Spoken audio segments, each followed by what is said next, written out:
Well, Carla, you're obviously the Invictus Strawweight champion, now trying to make that run here for the UFC title. Did you feel at all in the house like that target was always on your back? I did. I felt like a lot of people prepared, to fight me, prepared for my wrestling, so I knew I had to up my game and be ready for that. Randa was here a bit ago, and she was discussing, the quarrel that you guys have had, you police, Randa. What would you have to say to Randa about some of the comments that you've heard her say? I guess I would say, stop trying to act all innocent and be a victim because we all know what happened and you weren't innocent in the situation. And I'm sorry that they only showed, part of it. Lucky for you, but in the end it was squashed and, we all stayed away from each other. So, I don't know, it is what it is. I'm over it. What was the whole thing that happened that we didn't get to see? I guess a lot of the things was just kind of like little passive aggressive things that I think would be hard to catch on camera, just like and it's a lot of it's just being inconsiderate, just like burning people's stuff, taking people's stuff, without saying anything. Even showing up in the van that day, and every single day she sits all the way in the back, but she happened to sit right behind us that day. She didn't have she said she was only going there to train outside, but she didn't have the courtesy to just let us know. We would have been, totally cool with it. Saying little remarks under her breath, even about her own friends. Aisling had fainted after she was cutting weight, and then after she made weight, she's like, "Oh, good thing you didn't faint this time." Like little mean things like that all the time, and it's just, I don't say anything because I try to mind my own business. But for me, I just feel like she's not that nice. She's pretty rude. Maybe she doesn't even know it. But for the most part in the house, it's kind of like live and let live. She did her own thing. We did our own thing. After this whole argument that we all had, I pretty much didn't even talk to her after that. So Is it strange doing publicity tours like this and being so close and around her? not really. It's just kind of like in the house. We just kind of like keep to our own and mind our own business. Gabriela was not in the house, but she's fighting next week. We know that you guys don't like each other, something like that. Can you comment on that? Like how, because she didn't have to go through the house to start fighting UFC. What do you think of that?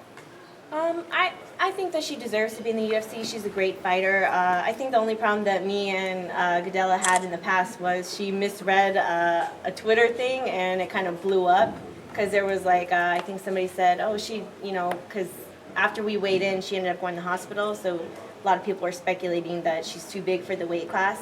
So, somebody mentioned to me like, oh, don't you think that she would be great fighting Barb Honchak for the 125? And I just said, hey, that would be a great fight. And she, started attacking me. What, are you scared of me? You don't want to fight me? And I think it just kind of escalated from there. But I don't really have a problem with Claudia. And, I'm sure we're supposed to fight already, I think, if you count the house 3 times, that it didn't happen. So, hopefully that fight happens eventually at some point. How do you think she's going to go next week? Do you think she's going to win? I think it's a very tough fight for her. I think Joanna, I think she's very good. She has a good takedown defense and very good striking. So, I think if Claudia can get it to the ground, I think she can win the fight. She has a very good ground game. Can you talk about, you mentioned a lot of times on the show when Tisha Torres got another chance, and you were very vocal about her not getting a second chance and how it was unfair. Did you feel like when you watched it that you kind of beat it up a little bit too much, or do you feel like you're spot on that she shouldn't have got another chance? What should have happened? Oh, no, I definitely feel that she didn't deserve a second chance, and I don't blame her for that because it wasn't her choice to come back. I think any girl in the house would have taken that second chance, but to give her that second chance above any of the other girls, who were just as deserving, I think, I think they gave it to her because she was ranked 3rd, but she still lost to someone who was ranked 14th, so why does she deserve this chance above other people? But like I said, I don't blame her for that, and, they asked us about it a few times in the interviews, and I always just answer what I'm asked, so I don't think I think they even showed me, when they told me about it, I was like, it is what it is. I came here to fight anybody. But I think being the number 1 ranked fighter in that kind of bracket formation, I think normally we kind of have the easier route. And I was just kind of like, hey, what the heck, it kind of switched it up. But it's all good, obviously I won that fight and moved on. What was your feeling after winning that fight? I know you had gone in after the fight that she had with Felice when she got that W to call her out. So how did it feel for you? How satisfying was that?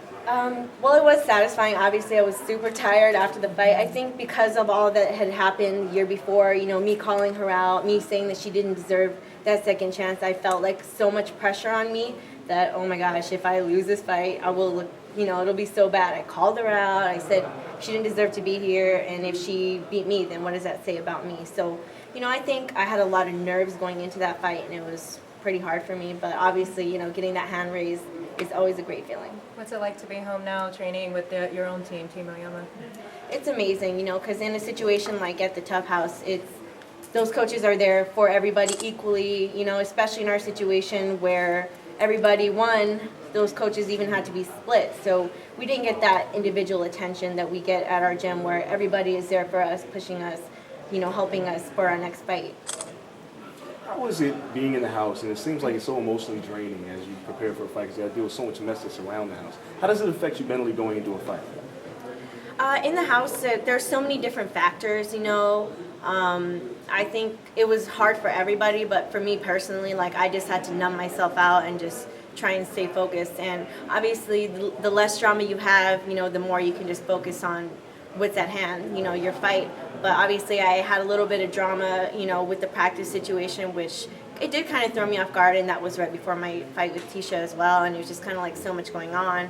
You know, my best friend just lost her fight, unfortunately, and I wanted to be there for her, but also focus on my stuff, and, you know, there's just so much going on. It is very mentally hard, but, you know, that's fighting. That's that house. It's not only who's the best fighter, who's, you know, can do this and that. It's all those things combined, and, you know, the best ends up at the end. Thanks, guys. Thank you. Appreciate it.